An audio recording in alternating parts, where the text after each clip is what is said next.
Welcome back, fellow Chelsea fanatics. This is the KCC, Kenny's Chelsea channel, and today we are going to be reviewing Chelsea's very upsetting loss at home to our neighbors, Fulham.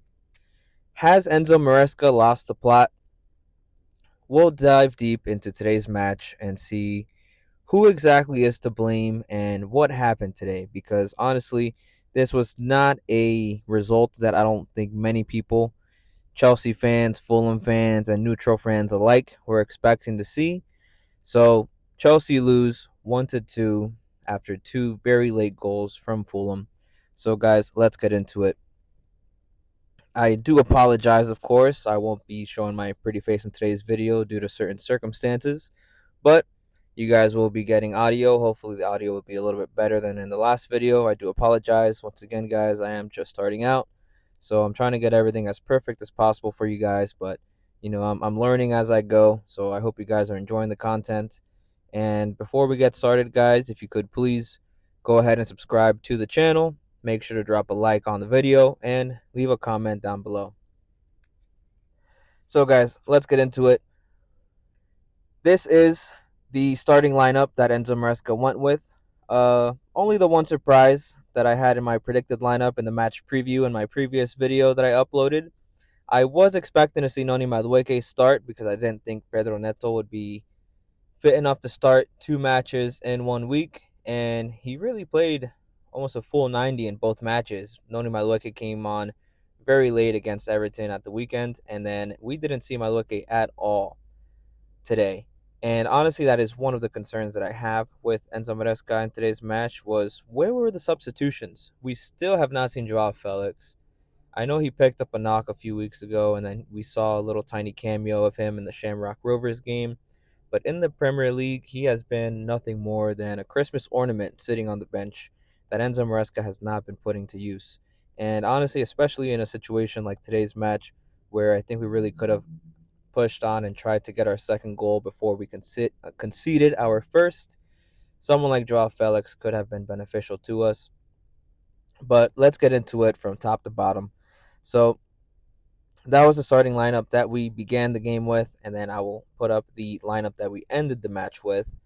Just so you guys can see real quickly, this is kind of the shape that we were seeing towards the end of the match as well. I was surprised to see Pedro Neto was almost playing like a right wing back role, and then Enzo Fernandez was pushed very high up the field, and then Nkunku was the only substitution who came on in around the 73rd minute for Nicholas Jackson. And in my opinion, I feel like you saw a huge decline in quality in our entire match on and off the ball when Nico Jackson came off. And Nkunku did have that very late chance from that Cole Palmer cross in like I believe it was to equalize when we were already down 1-2 in like the 90th plus 6 minutes of stoppage time, where he hit that crazy scissor kick and Bernd Leno made the save. Bernd Leno playing out of his skin today. Amazing match by him. Definitely by far man of the match for Fulham today. But let's get into it, guys. If we take a look at the momentum chart, you'll see here that it was very back and forth. And honestly, it seems like Fulham had the greater stretches. And then if we look into the match stats, this is very surprising too, because I don't think a lot of people would have been expecting this. Because just from looking at the momentum chart and the match stats, it looks like it was a pretty evenly matched game on paper. But Fulham was getting the slight edge on us. They had a higher possession than us, which is extremely rare to see from Chelsea this season because Enzo Maresca loves to hold the ball. But Fulham had 53% to our 47% possession in today's match. I'm sure that could have been very frustrating for us as we have a lot of techie players that like to be on the ball. They had a higher XG than us. Both teams didn't have very high XGs.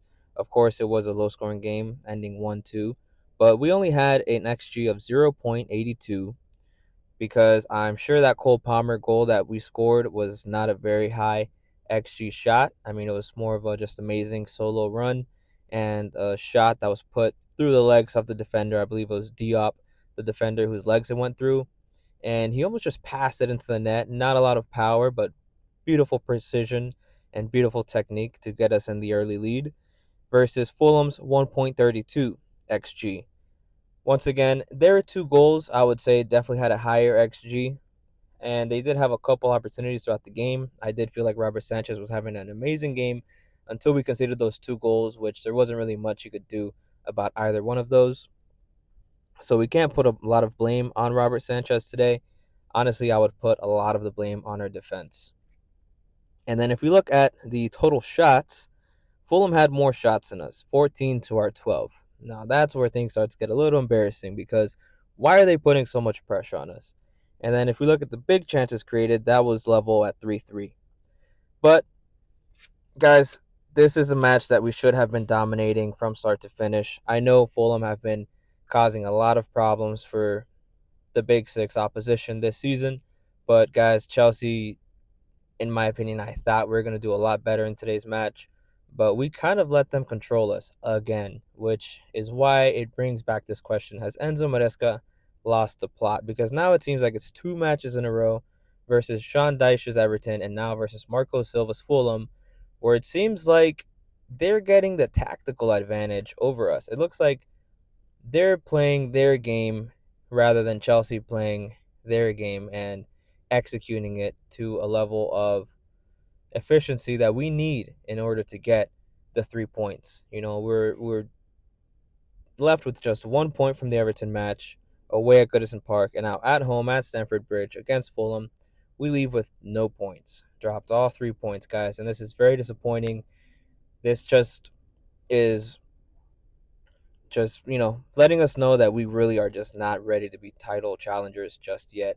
We're not in the title race. Of course, we keep repeating that, but I think it's gotten to the players' heads now, and I think they really truly believe it 100% now that they are not in a title race, because this is not the level of performances needed for a team that is looking to win the title. We have to be picking up points against these mid-table and lower table side teams. So if we're not picking up these points, guys, then we can just kiss that title goodbye.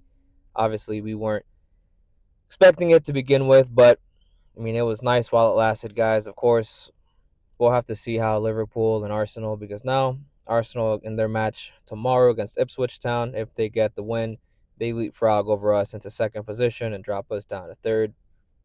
So something to look out for. But let's get into it, guys. So first half, we start off with an amazing solo goal by Cole Palmer. Technically an assist by Levi Colwell, but that'll probably be the easiest assist that Colwell will ever get in his career. He just lays a pass into Cole Palmer. He's about 35 yards out on the half turn, receives the ball, gets past one, two defenders, and then slips it straight through Diop's legs into the back of the net, puts us into an early lead. And then that first half was very back and forth, but Fulham probably had the bigger chances in that first half.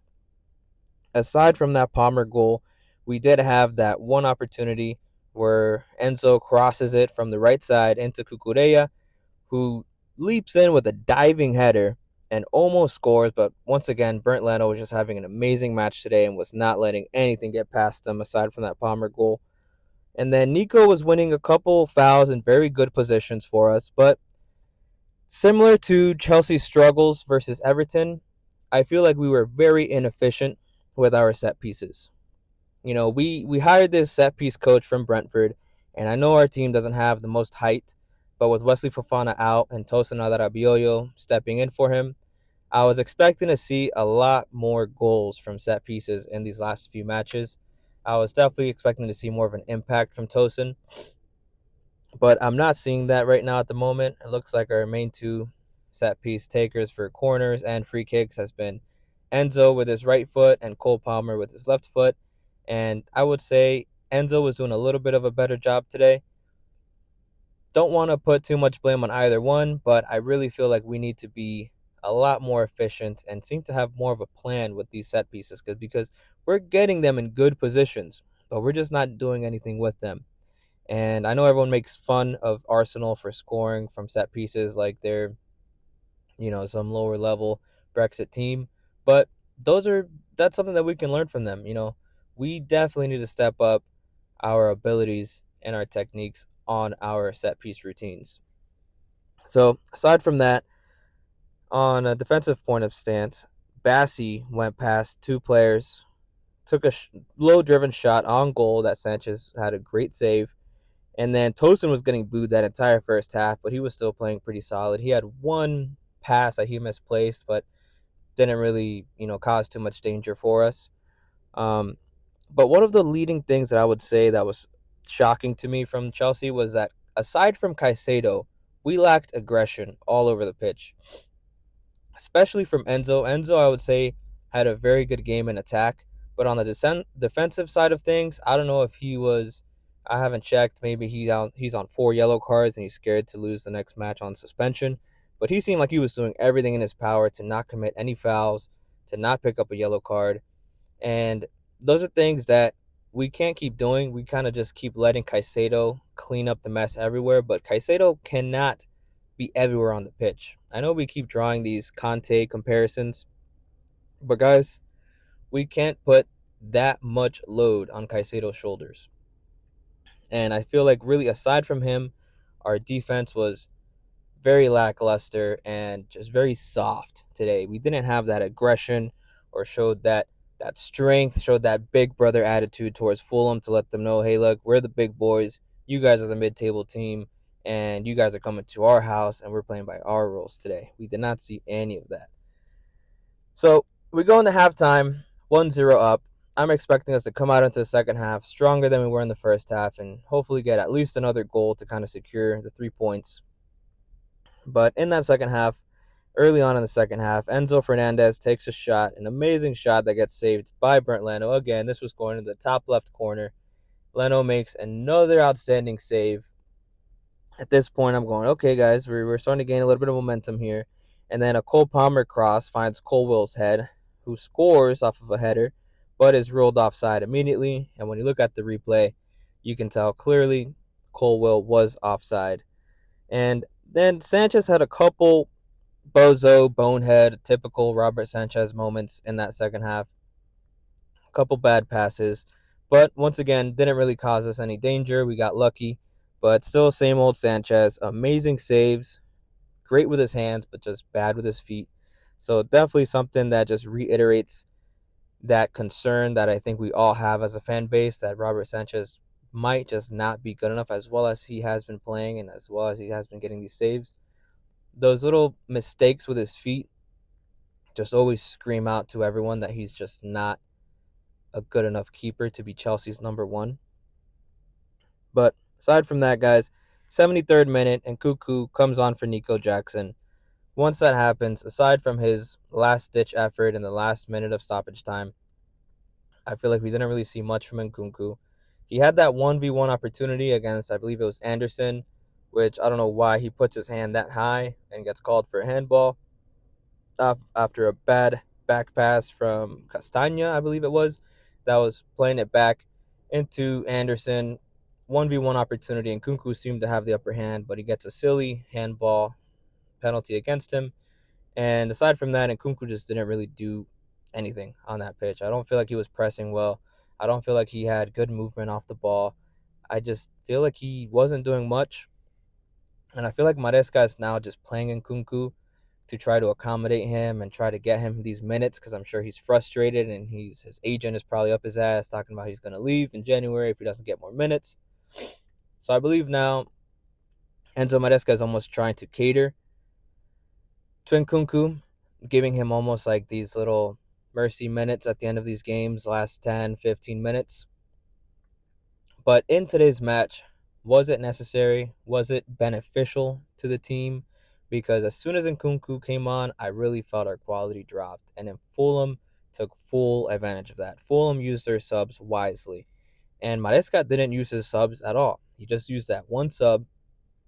And especially after we go down in the, let's see, what minute was it? The 83rd minute, I believe, after that Harry Wilson header 2 inches from the goal.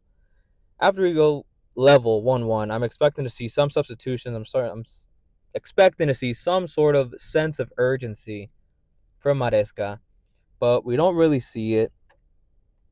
Neto is basically playing at right wing back. He's being worked like a horse. I was expecting to see Madueke come in to relieve Neto. Neto is playing a pretty good game, but it's not like he was playing so great that he could not be subbed off. I believe Madueke should have came on, gave Neto a rest. He seemed tired. He got like elbowed in the face on that first Harry Wilson goal. Wasn't called a foul. Goal stood. But Neto, I believe, should have been subbed off. Joao Felix still sitting on the bench. I'm not sure who we could have brought him off for. I think our only option at that point would be to bring off Jadon Sancho for Joao Felix and try to get some more creativity on the field, because we definitely can't sub off Cole Palmer in these type of situations. And then after that, Cucurella almost scores a header, and then his header hits a defender, and then it comes back out to Sancho, who goes hits it on the volley, and that once again, story of the match. Bernd Leno comes up with another save, and I'm just sitting here wondering, where are the subs? And then the game-winning goal from Muniz for Fulham, for me, was just completely embarrassing. That was terrible defending from Chelsea on that. Cucurella lets the pass go through, and then Colwill is just caught in no man's land, and he's just jogging what back. He's jogging. He's not making a full spearheaded sprint to try to rescue at least 1 point for Chelsea. No, Colwill is just jogging back. The whole defense is out of position. We're all in a bad place, and sure enough, Muniz receives the ball, takes one touch, and just passes it into the corner of the net, and we go down 1-2. So, guys, very disappointing match. I feel like we lacked aggression. Once again, very similar to the Everton match. I don't know, guys. You guys tell me. Leave a comment down below. What's going on with Chelsea right now? We've dropped points in 2 consecutive matches after being on a hot winning streak.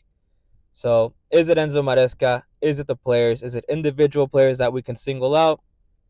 I'm not sure. You guys tell me. So, thanks for tuning in to the KCC. Once again, this is Kenny's Chelsea channel. Make sure to subscribe to the channel. Make sure to leave a like on the video, and make sure to leave a comment down below, guys. All right. Peace. Till the next one.